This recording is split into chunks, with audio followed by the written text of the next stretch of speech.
book, The Metaverse, How It Will Revolutionize the World. So Matthew, tell us, can we start with what the Metaverse is not? It might be easier to explain it that way. You're absolutely right. As the term has surged in popularity, confusion, uncertainty, and conflation has abounded. The metaverse is not crypto nor blockchains and NFTs. Those may be relevant technologies or more broadly philosophies, but they're separate from the metaverse itself, which reflects, as you mentioned, a 3D version of the internet, a parallel plane of existence.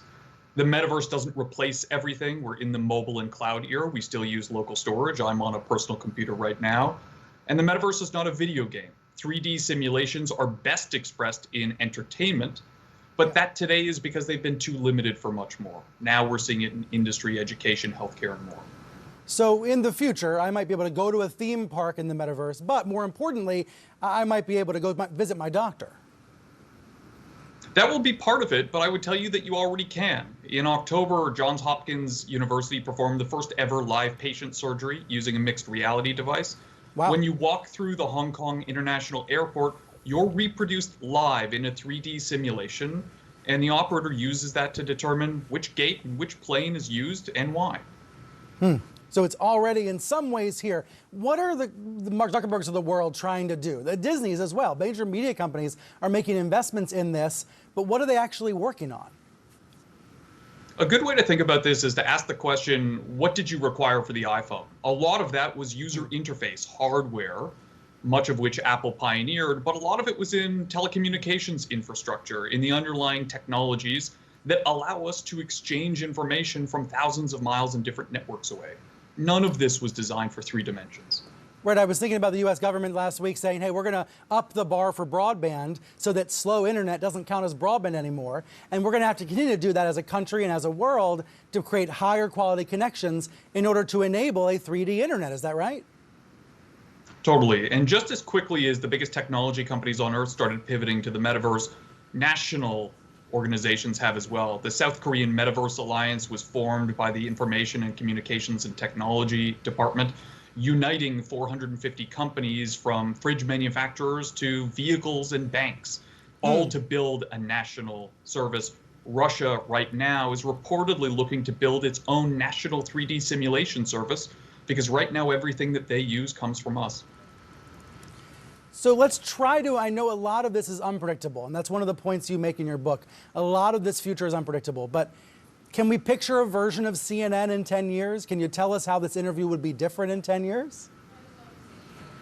Well, I think we can imagine that the studio audience can be infinite, not just your colleagues. Certainly, John King has been innovating when it comes to data presentation, the ability for the audience to feel as though they're in the mix. We'll start to see that. And frankly, the audience at home will be able to turn on and off what they want, touch the screen instead of hoping John does.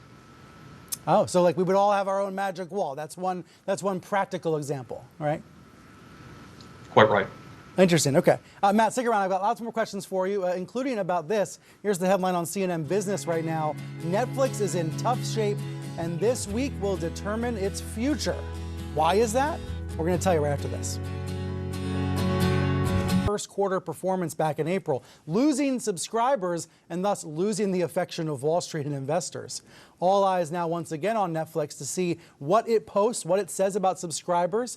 Is inflation, is the economy hurting streaming video subscriptions? There are lots of questions Netflix is going to face this week. So let's bring back Matthew Ball. We've been talking with him about his Metaverse book. But he's also the former head of strategy at Amazon Studios. Matthew, welcome back. So you are an expert in this streaming universe. Why is Tuesday so important for Netflix, but also the rest of the media business? Well, so obviously we saw a rougher first quarter as the pandemic, which had tailwinds that lasted longer than anyone in streaming expected, comes to a close. There are fears of saturation, of price tolerance, of the number of services the average person will hold.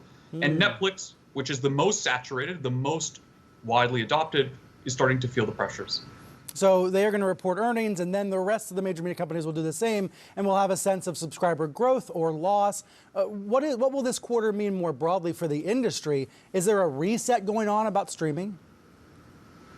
Well, so for years, we looked at Netflix as an example of what could happen. If you pulled off your sales forecast, you hit hundreds of millions of subscribers, we hoped for 30 to 40% gross margins. The fact that Netflix is weakening at the low 200 million subscribers, long talking about 500 million, if not 1 billion subscribers, is starting to show that perhaps that long sought after target isn't going to be as rosy as we hoped. Right, and so the company is not going to perform as well for investors, but they're still making incredible numbers of television shows. So is HBO Max, owned by CNN's parent company. So is Hulu and Disney Plus. Is there any slowing of that speeding train of streaming content?